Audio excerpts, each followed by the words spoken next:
बिस्मिल्लाहिर्रहमानिर्रहीम। अस्सलाम वालेकुम नाज़रीन, आप यूट्यूब चैनल देख रहे हैं। मैं इमरान खान। नाज़रीन, बलूचिस्तान पे तो जैसे क़यामत गुजर गई है, बड़ी खौफनाक सूरत हाल है। और ये मैं आपको रिपोर्ट कर रहा था पिछले चंद दिनों से, और अभी मैंने आपको पिछले वीलॉग में बताई जो सूरत हाल, वो और ज़्यादा गंभीर हो गई। डीजी ISPR को सामने आकर स्टेटमेंट देना पड़ा, उन्हें बताना पड़ा कि गुज़िश्ता 4 दिनों में बलूचिस्तान में क्या कुछ हुआ। पाकिस्तान की रियासत को बिल्कुल समझ नहीं आ रही। सारी फोर्स उठा के, ताकत उठा के आज़ाद कश्मीर में लगा दी है। इजाफी पुलिस वहां भिजवा रहे हैं, वहां मुख्तलिफ फोर्सेस को भिजवाया जा रहा है कि आज़ाद कश्मीर में ऑपरेशन करना है वहां के निहत्थे लोगों के ऊपर। लेकिन दूसरी जानिब बलूचिस्तान के अंदर जो सूरत हाल बहुत खराब है, वहां मदद नहीं दी जा रही। मैंने पिछले वीलॉग में आपको बताया कि कैसे पुलिस वालों के ऊपर अटैक होता है, पुलिस जवाबी कार्रवाई करती है। पहले हमले में ही दहशतगर्द चंद पुलिस वालों को शहीद कर देते हैं, पुलिस फौरी तौर पे जवाबी कार्रवाई करती है, और जो आसपास पुलिस है उसको भी बुलवाया जाता है। तो पुलिस ने काफी मुकाबला किया दहशतगर्दों का, जितनी देर वो कर सकते थे अपने महदूद वसाइल के साथ। पुलिस का असला खत्म हो रहा था, लोग बार बार कॉल कर रहे थे, लोग बार बार मैसेजेस कर रहे थे। हत्ता के नौजवानों ने सोशल मीडिया पे डालना शुरू कर दिया कि पुलिस के पास हथियार खत्म हो गए हैं, पुलिस मजीद मुकाबला नहीं कर पाएगी, फौरी तौर पे इमदाद भेजी जाए। इंतजामिया को कई मरतबा राब्ते किए गए, लेकिन इमदाद नहीं पहुंची। आसपास बहुत सारी सिक्योरिटी फोर्सेज हैं, कोई नहीं आया। जो मदद आनी चाहिए थी, जो फौरी तौर पे पहुंचनी चाहिए थी, क्विक रिस्पांस होना चाहिए था, वो रिस्पांस नहीं मिला, और उसकी वजह से काफी पुलिस वाले शहीद हो गए। और जो दहशतगर्द हैं वो जाते हुए 18 पुलिस एहलकारों को निहत्ता करके, क्योंकि हथियार उनके खत्म हो गए थे, तो उन्हें निहत्ता करके उन्हें यरगमाल बनाकर अपने साथ ले गए।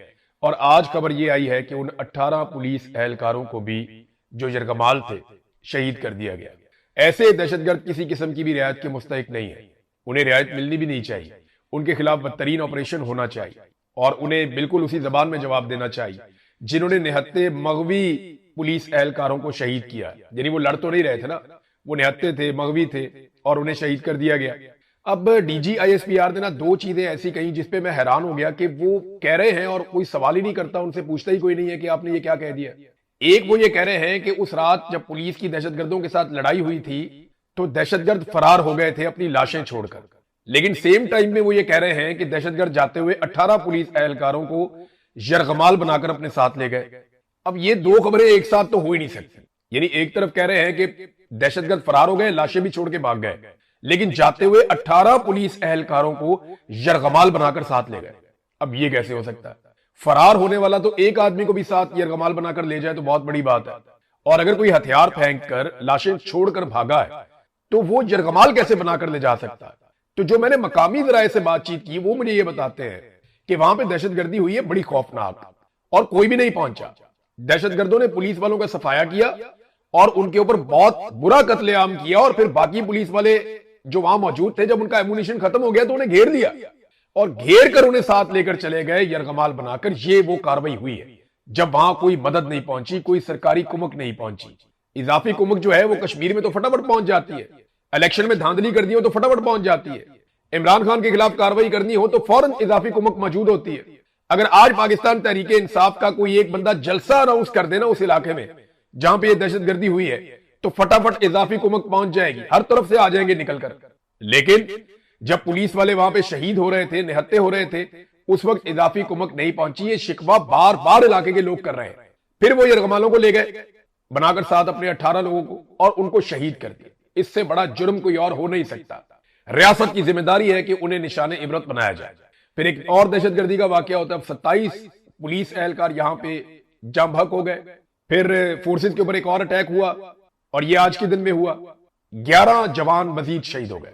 तो अब तक 42 जवान शहीद हो चुके हैं गुज़िश्ता 4 दिनों के अंदर। ये 3 से 4 दिनों के टाइम में 42 जवान शहीद हो चुके हैं। सिविलियन भी कई शहीद हो चुके हैं। अभी इतला आई थोड़ी देर पहले कि कोयटा में बच्चे खेल रहे थे तो वहां पे एक धमाका हुआ। उस धमाके के नतीजे में 2 बच्चों की अब तक कंफर्म इतला आई कि वो शहीद हो गए, और बहुत सारे बच्चे जख्मी भी हो गए। ये बलूचिस्तान जल रहा है, बलूचिस्तान की ये सूरत हाल, और किसी को फिक्र ही नहीं है। बात बताई कोई और जाती है। डीजी ISPR कह रहे हैं हमारा ऑपरेशन कामयाब हो गया। यानी मगवियों के पीछे जब सिक्योरिटी फोर्सेस गई और उन्होंने दहशतगर्दों से लड़ाई की, तो डीजी ISPR ने कहा कि हमने वहां पे एक कामयाब ऑपरेशन किया। लेकिन कामयाब ऑपरेशन का नतीजा यह है कि एक भी पुलिस एहलकार दहशतगर्दों से वापस जिंदा नहीं आ सका। तो ये कामयाब ऑपरेशन आप कैसे कह रहे हैं? फिर एक तरफ आप कह रहे हैं कि 18 पुलिस एहलकार जिन्हें मगवी बनाया गया था उन्हें शहीद कर दिया गया दहशतगर्दों की जानिब से। दूसरी तरफ आप कह रहे हैं कि उनको छुड़ाने के लिए जो सिक्योरिटी फोर्सेस गई थी उन्होंने एक कामयाब ऑपरेशन किया है। अब इसके बारे में ना बड़ी कंफ्यूजन फैलती चली जा रही है कि सिक्योरिटी फोर्सेस एक्चुअली वहां पे कर क्या रही है, उनकी प्रायोरिटी क्या है। सरफराज मुफ्ती को लाकर वहां पे मुसल्लत किया हुआ है, अवाम की कोई नुमाइंदगी है नहीं, अवाम की कोई बात सुनता नहीं है। मकामी लोग चिल्ला चिल्ला कर मर जाते हैं कि इस जगह पे दहशतगर्द आए, इस जगह पे दहशतगर्द आए, वहां सिक्योरिटी फोर्सेस ऑपरेशन ही नहीं करती, वहां जाकर कार्रवाई नहीं करते। जो लोग निशानदेही करते हैं उनको उठा लिया जाता है, उनके साथ ज्यादती की जाती है। अब मैं आपको एक इलाका बताता हूं, ये जो लोग वहां रहते हैं वो कंफर्म कर सकते हैं कि अनावरक, जरगून और मांगी ये इलाके साथ साथ है। इनके बीच में जो पहाड़ियां हैं जो कोयटा के बहुत करीब है, वहां पे दहशतगर्द बहुत बड़ी तादाद में बैठे हुए हैं। और ये जो दहशतगर्द वहां पे बैठे हुए हैं मुसल्लह जत्थे हैं, इन्होंने अलग अलग अपनी एरियाज बनाए हुए, अपनी कमीनगाहें बनाई हुई हैं। और सिर्फ यहां पे दहशतगर्द नहीं है, याद रखिएगा इसी एरिया में सिक्योरिटी फोर्सेस की भारी नफरी भी तैनात है, भारी भरकम हथियारों के साथ।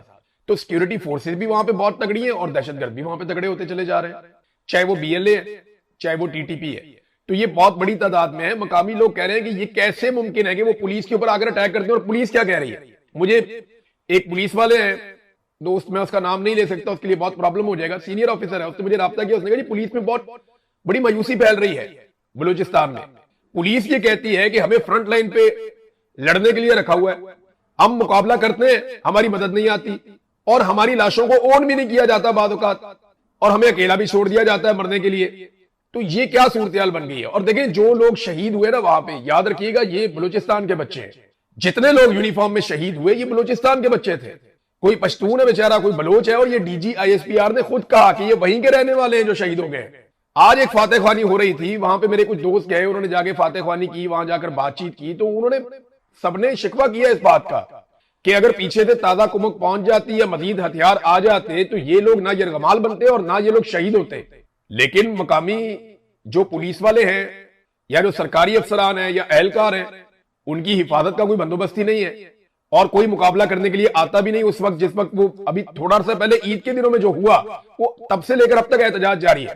3 मुख्तलिफ जगहों पे बलूचिस्तान में इस वक्त धरने देकर आवाम बैठी हुई है और वो एहतजाज कर रहे हैं किसके खिलाफ, पाकिस्तान की सिक्योरिटी फोर्सेज और जो बलूचिस्तान की हुकूमत है उसके खिलाफ, कि हमारे साथ ज्यादती हो रही है, हमें तहफ्फुज नहीं दिया जाता। कभी उनके कंटेनर पकड़ के उन्हें आग लगा दी जाती है, कभी उनके बंदे अगवा कर लिए जाते हैं। अभी एक एसएचओ और कुछ पुलिस वाले पैसे देकर वापस आए हैं, बातचीत कर पैसे देकर वापस आए हैं। ये सूरत बलूचिस्तान में हो गई है, कानून की अमलदारी मुकम्मल तौर पर खत्म हो गई है, जंगल का कानून वहां पे बन गया और बलूचिस्तान पूरा जल रहा है। ये क्यामत बर्पा हो गई बलूचिस्तान पे। 27 घरों के अंदर तो सीधी सीधी लाशें गई हैं पुलिस वालों की। इसके अलावा अलग से शहादतें होती चली जा रही हैं। अभी बच्चे शहीद हो गए, थोड़ी देर पहले मैंने आपको बताया। तो अगर कामयाब ऑपरेशन है तो मगवी रिहा क्यों नहीं हुए? अगर दहशतगर्द फरार हुए तो वो 18 पुलिस वालों को अपने साथ कैसे लेकर चले गए? और कोयटा की सराउंडिंग में दहशतगर्दों की अक्सरियत कैसे बढ़ती चली जा रही है? ये वो सवालात हैं जिनके हमारे पास अभी जवाब नहीं है। एक घिनौना खेल बलूचिस्तान में खेला जा रहा है और 1 2 नहीं 4 5 सोर्सेज ने मुझे ये बात बताई कि माजी में जो लोग जिनके सरों पे इनाम थे, जिन लोगों के जो जराइम पेशा है, दहशतगर्द है या जो स्मगलर टाइप के लोग हैं, उनको इकट्ठा करके प्रॉक्सीज तैयार की जा रही है कौम परस्तों के खिलाफ कि जनाब तुम इन लोगों को मारो, तुम्हें हम खुली छूट देते हैं, तुम कौम परस्तों को दबाओ, कौम परस्तों को मारो, उसके बदले में ये दावा किया जा रहा है। मेरे पास डायरेक्ट तुम्हें बलूचिस्तान में नहीं बैठा हुआ ना, लेकिन जो बलूचिस्तान में मेरे दोस्त हैं वो ये बताते हैं कि हम हैरान हो रहे हैं कि ऐसे लोग जिनके सरों के ऊपर इनाम था वो अब काफिले लेकर घूमते हैं, हथियारबंद होकर घूमते हैं और कौम परस्तों के खिलाफ तकारीर करते हैं और उन्हें लॉन्च किया जा रहा है कि जाके कौम परस्तों को मारो। भाई एक मलेशिया, एक ताकत या एक चीज को कंट्रोल करने के लिए आप दूसरी चीज क्रिएट करते हैं, वो मॉन्स्टर बन जाती है, फिर आप उसके साथ लड़ना शुरू हो जाते हैं, फिर आप तीसरी क्रिएट करते हैं कि हम दायरे में ऐसे ही घूमते रहेंगे हमेशा, क्या कभी इन चीजों से जान नहीं छुड़वानी? वो सहाफियों को इकट्ठा करके ले जाते हैं बार बार। अब ये लगातार गुज़िश्ता चंद महीनों से हो रहा है। हर दूसरे हफ्ते सहाफियों का एक वफद उठाते हैं, उन्हें जहाजों में बिठाते हैं, वीआईपी तरीके से कोयटा पहुंचा देते हैं और 1 2 और कभी तुरबत ले जाते हैं, कभी कहीं और। वो पूरा पहले सिक्योरिटी का बंदोबस्त, पहले पूरा स्टेज तैयार किया जाता है, सहाफियों को ले जाके वहां छोड़ा जाता है। देखिए आप ये वाली पहाड़ी पे चढ़ के देखें, आपको कोई दहशतगर्द नहीं नजर आएगा।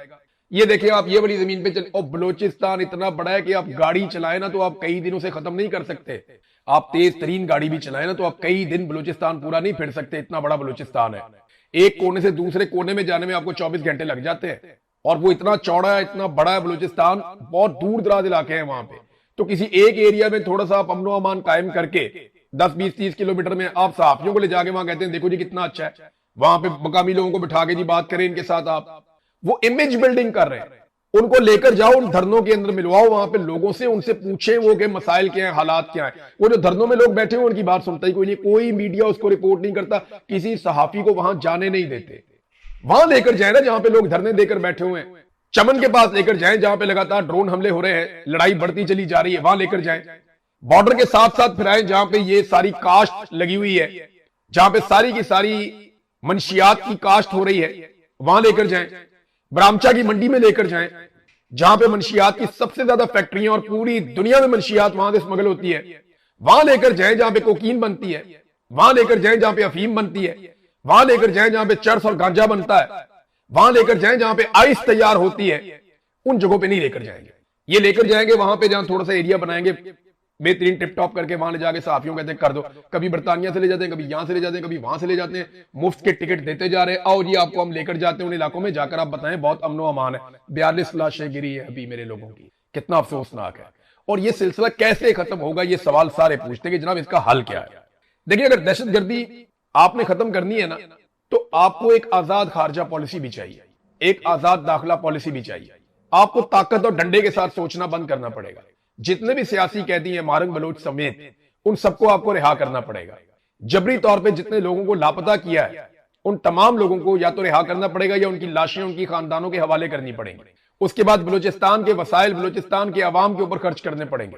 बलूचिस्तान के अंदर अवाम की मुंतखब हुकूमत लानी पड़ेगी। फिर आप 5 साल 6 साल 10 साल आप इंतजार करेंगे, बलूचिस्तान बेहतर होना शुरू हो जाएगा। जब आप उनका बजट उन्हें देंगे वो खुद अपने बजट को खर्च करेंगे। जब आप उनके मुंतखब नुमाइंदों को इजाजत देंगे वो खुद अपने सूबे को बेहतर बनाएंगे। आपने 78 साल बलूचिस्तान के ऊपर जोर जबरदस्ती ताकत के साथ डंडे के साथ बंदूक के साथ हुक्मरानी करके देख लिया, कुछ ठीक नहीं हुआ, बल्कि बेड़ा गर्क हो गया हर चीज का। एक दफा बलूचिस्तान में बलूचिस्तान की आजाद हुकूमत जो वहां के लोग बनाए उसे हुकूमत करने दें आप। मैं आपको शर्तिया कहता हूं 10 साल के अंदर बलूचिस्तान बेहतर हो जाएगा। आज से तो बहुत बेहतर हो जाएगा, ये खून रेजी खत्म हो जाएगी। खासतौर पर बुगटी को कत्ल करने के बाद जिस तरह मुक्के लहराए गए, या बुगटी को कत्ल करने के बाद जो कुछ किया गया, वो एक फौजी ने एक रेप ही किया था ना, एक लेडी डॉक्टर का, एक फौजी ऑफिसर था, उसने एक लेडी डॉक्टर का रेप कर दिया। बुगटी साहब ने मामला उठा दिया, उन्होंने कहा इसको सजा होनी चाहिए। मुशर्रफ साहब डट गए, नहीं मैं नहीं सजा होने दूंगा, मैंने देख लिया, मैंने पता कर लिया, ऐसा कुछ नहीं हुआ। जबकि वो सब हुआ था, मकामी लोग उसके गवाह थे। तो हुआ क्या, वो लड़ाई इतनी बढ़ गई है, बुगटी साहब को कत्ल कर दिया गया, अकबर बुगटी को। और अब तक लगभग 10-12 हजार लाशें तो हम उठा चुके हैं उसके बाद से लेकर अब तक, और लगातार ये सिलसिला जारी है। तो मारंग बलोच को छोड़ें, लापता अफराद को आजाद करें, मुंतखब नुमाइंदों के हवाले इक्तदार किया जाए, वसाइल वापस लौटाए जाए, दाखिला और खारजा पॉलिसी अवाम के मुंतखब नुमाइंदे बनाए, तो यकीन रखें कि हालात बेहतर होना शुरू हो जाएंगे। ये इस तरह रहेंगे नहीं। एक और खबर नाज़रीन जो मैंने आपको कल दी थी, खैबर पख्तूनख्वा हुकूमत जो है वो मुराद पास कर रही है, सहाफियों के ऊपर सख्तियां करने के कवानीन पास कर रही है। ये चीजों के ऊपर बहुत तनकीद हुई। पाकिस्तान तहरीक इंसाफ ने खुद सबसे ज्यादा तनकीद की। अगर तनकीद के अंदर मैं आपको ग्रेडिंग करके दूं तो नंबर 1 सबसे ज्यादा तनकीद खैबर पख्तूनख्वा की हुकूमत के इन अमाल के ऊपर पाकिस्तान तहरीक इंसाफ के नौजवानों ने और उनके अपने वोटर सपोर्टर्स ने सोशल मीडिया के ऊपर की, नंबर 1। नंबर 2 पे जो तनकीद की वो 2 नंबर तनकीद मीडिया के ऊपर की गई, और नंबर 3 के ऊपर जो तनकीद है वो दूसरी पॉलिटिकल पार्टीज कर सकी। उनका मुंह ही नहीं बनता, वो खुद ये काम करते रहते हैं सारा दिन। लेकिन वजीर आला खैबर पख्तूनख्वा ने अवामी दबाव पड़ने पर फौरी तौर पर हुक्म जारी किया कि जनाब हम इनके ऊपर नजरसानी करने जा रहे हैं, चाहे वो सहाफियों वाला मामला है, चाहे वो यानी पीका की टाइप का काम करने जा रहे थे ना वहां पे। उन्होंने कहा जी आजादी इज़हार राय का मामला हो, चाहे वो हमारी मुराद का मामला हो, हमारी सहूलियात का मामला हो, इस सारे के ऊपर हम नजरसानी करने जा रहे हैं। सुहेल आफरीदी को ऐसा क्यों करना पड़ा, सवाल ये है। देखिए ना, उस वक्त जब पीटीआई के सपोर्टर ने पीटीआई के ऊपर हमला कर दिया था कि भाई ये तुम किस तरह के कानून पास करने जा रहे हो, तुम अपने लिए हलवा इकट्ठा कर रहे हो, अवाम अजाब में पड़ी हुई है, इमरान खान जेल में पड़ा हुआ है, तुम मौजे कर रहे हो। तो जब पाकिस्तान तहरीक इंसाफ का वर्कर पीटीआई को पड़ गया था ना इतने मुश्किल हालात में, उस वक्त नून लीग का वोटर जो है वो रजा डार को डिफेंड कर रहा था, इसहाक डार का नवासा, कि रजा डार ने रेप किया तो क्या हुआ, या करवाया तो क्या हुआ। ये फर्क है आज पाकिस्तान तहरीक इंसाफ। मैं बड़ा खुश होता हूं ऐसी पॉलिटिकल पार्टी से, एक दौर में पाकिस्तान पीपल्स पार्टी का जो वोटर सपोर्टर था ना वो सामने खड़ा हो जाता।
पड़ा, वो भी बैरूत में।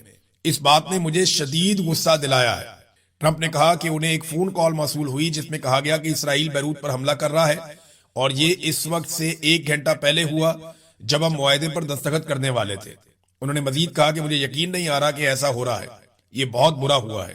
ट्रंप ने कहा कि नेतन्याहू ने बिल्कुल भी अकल और समझदारी का मुजाहरा नहीं किया, और उन्होंने नेतन्याहू पर वादे कर दिया कि वो इस इकदाम से शदीद नाखुश हैं। ट्रंप का कहना था कि वो अब भी यही मानते हैं कि ईरान मुआहदा इसराइल के लिए अच्छा है, क्योंकि ईरान के पास फिर जौहरी हथियार नहीं होंगे, और अगर उसके पास हुए जौहरी हथियार तो फिर इसराइल के लिए बहुत मुश्किलात पैदा हो जाएंगी। फिर साथ ही उन्होंने कहा जी कि ईरान के अफसुदा यूरेनियम के जखीरे को भी खत्म कर दिया जाएगा, चीजें काफी बेहतर हो जाएंगी और इस पर दस्तखत हो जाएंगे। मेरे ख्याल में दस्तखत आज ही हो जाएंगे। तो ये डोनाल्ड ट्रंप ने वहां पे इंटरव्यू दिया था। इसराइल को प्रॉब्लम ये था कि वो जो सोच रहा था वो उसको मिल नहीं रहा था, लेकिन ईरान ने ये हमला रोक के अकलमंदी का सबूत दिया, और अब ये अमेरिका की जिम्मेदारी है कि इसराइल बैरूत पे या लबनान पे अटैक ना करे, क्योंकि इसराइल जब अब लबनान पे अटैक करेगा तो एक बात याद रखिएगा कि ईरान वापस इसराइल पे अटैक करेगा। यानी मैं आपको ये बताता हूं कि जो दिफाई मुआहदा हुआ है वो अमेरिका और ईरान के बीच में हुआ है, यानी ये दो मुमालिक एक दूसरे पे अटैक नहीं करेंगे। लेकिन अगर इसराइल अटैक करता है लबनान पे तो ईरान फिर इसराइल पे अटैक करता है, तो अमेरिका बीच में नहीं आ सकता। इसराइल के लिए मुश्किलात बढ़ेंगी।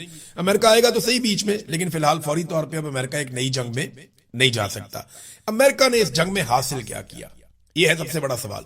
तो मैं आपको सबसे पहले डोनाल्ड ट्रंप का एक स्टेटमेंट बताता हूं जो उसने जंग के पहले दिन दिया था। डोनाल्ड ट्रंप ने ईरानी अवाम से मुखातिब होते हुए कहा था कि जब हम अपना काम खत्म कर लेंगे, यानी ये जंग मुकम्मल कर लेंगे, तो आप अपनी हुकूमत का कंट्रोल संभाल लीजिएगा, और ये संभालने के लिए आप ही की हुकूमत होगी। तो उसने ईरानी अवाम को कहा था कि हम आपका रजीम तब्दील कर देंगे, यहाँ के हुक्मरानों को मार देंगे, हर चीज कंट्रोल कर लेंगे, अवाम को हुकूमत दे देंगे, अवाम वहां पे एक जमहूरी हुकूमत बना लेगी। इस किस्म की बातें डोनाल्ड ट्रंप की जानिब से की गई थी। जंग के पहले दिन इनके बड़े बड़े दावे थे। लेकिन अमेरिका ने क्या हासिल किया और ईरान ने क्या हासिल किया, मैं आपको 2 मिनटों में बताता हूं। अमेरिका ने रजीम तब्दील करना था, वो नहीं हो सका। फौजी ताकत जीरो करनी थी ईरान की, वो नहीं हो सका। मिसाइल खत्म करने थे, ड्रोन्स खत्म करने थे, आज अमरीकी रिपोर्टों के मुताबिक वो पहले से ज्यादा मुअस्सर है, वो भी नहीं हो सका। खित्ते में अमेरिका को अपनी बालादस्ती कायम रखनी थी, उसको बड़ी चोट लगी है।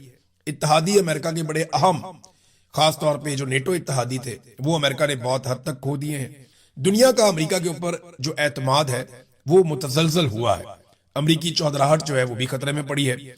आबना हुर्मुज़ की सूरत हाल पहले जैसी कभी नहीं रह सकेगी, ये बात अब सब जानते हैं। ईरान ने क्या हासिल किया, तो ईरान ने एक तो मिथ तोड़ दी ये वाली कि इसराइल के अंदर कोई बम नहीं जाता या अमेरिका को वापस मारा नहीं जा सकता, अमरीकी हथियार नाकाबिले शिकस्त हैं तो आप उनकी कोई चीज तबाह नहीं कर सकते। ये मिथ ईरान ने तोड़ दी। उसने इसराइल को भी मारा, उसने अमेरिका को भी मारा। फिर उन्होंने अपनी एक डेटरेंस कायम की, जिसको दबदबा कहते हैं आप उर्दू में, और वो उन्होंने कायम कर ली रीजन में। फिर पाबंदियां जो ईरान के ऊपर थी वो खत्म हो जाएंगी। अब जो ईरान के मुंजमद असासे हैं वो बहाल हो जाएंगे। यानी अभी खबर आ रही है यूएई ने गालिबन $3 अरब बहाल कर दिए हैं, बाकी वो करने जा रहे हैं। कतर और यूएई के पास ही बहुत ज्यादा पैसा है ईरान का, और $10 बिलियन है, बहुत ज्यादा पैसा है। तो वो पैसा अगर ईरान को मिलता है फ्यूचर में, तो ईरान के तो वारे न्यारे हो जाएंगे, उनकी तो बहुत